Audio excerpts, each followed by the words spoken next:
সাহায্য কিটটো মই আপোনালোকক দেখুৱাব খুজিছো। সাহায্য কিটটো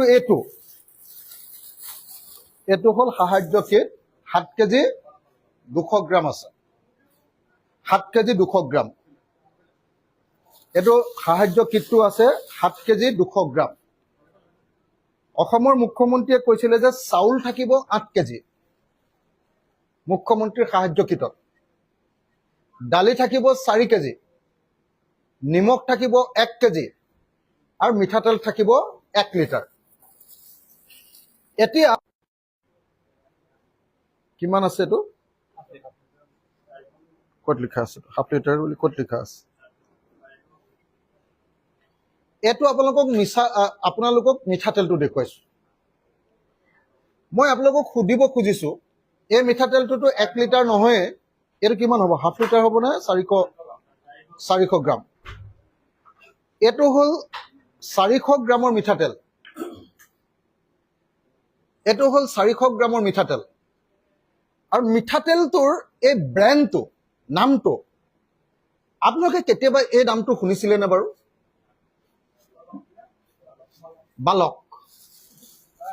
মইতো জীৱনত কেতিয়াও বালক মিঠাতেল বুলি মিঠাতেলৰ নাম শুনা নাই কেতিয়াও। ইঞ্জিন মিঠাতেল শুনিছো, ধাৰা মিঠাতেল শুনিছো, আৰু আমাৰ লোকেল বহুত মিঠাতেলৰ নাম শুনিছো, কিন্তু বালক বুলি মিঠাতেলৰ নাম মই কেতিয়াও শুনা নাছিলো।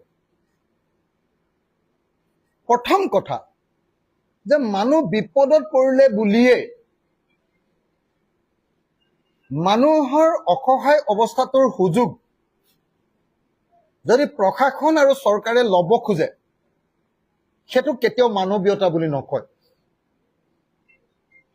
অসমৰ মুখ্যমন্ত্ৰীক মই অনুৰোধ জনাইছিলো যে দাদা, এনেকে কৈছিলো, একদম ডিচি সন্মুখত আছিলে, সুশান্ত বৰগোহাঁই সন্মুখত আছিলে, যে দাদা ৰিলিফটো খুব বেয়া হৈছে আমাৰ, গতিকে এটা কাম কৰক, আপুনি 5 কেজি চাউল, 2 কেজি দালি, 1 কেজি মিঠাতেল, 1 লিটাৰ মিঠাতেল, নিমখ আৰু সকলো সামগ্ৰীৰ এটা পেকেজ কৰি আপোনাৰ পিনৰ পৰা সকলো মানুহকে দিয়ক।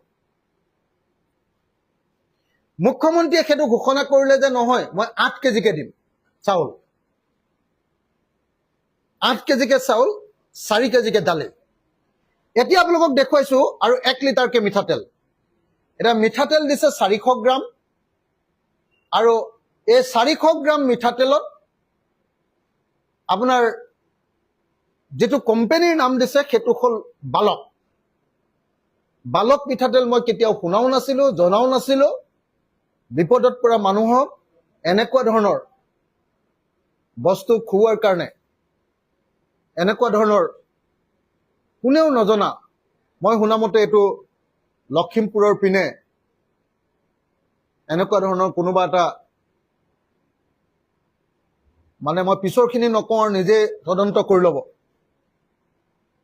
তো এই কাৰবাৰটো চলিছে। এতিয়া বান সাহায্যৰ নামত এই কাৰবাৰটো চলিছে।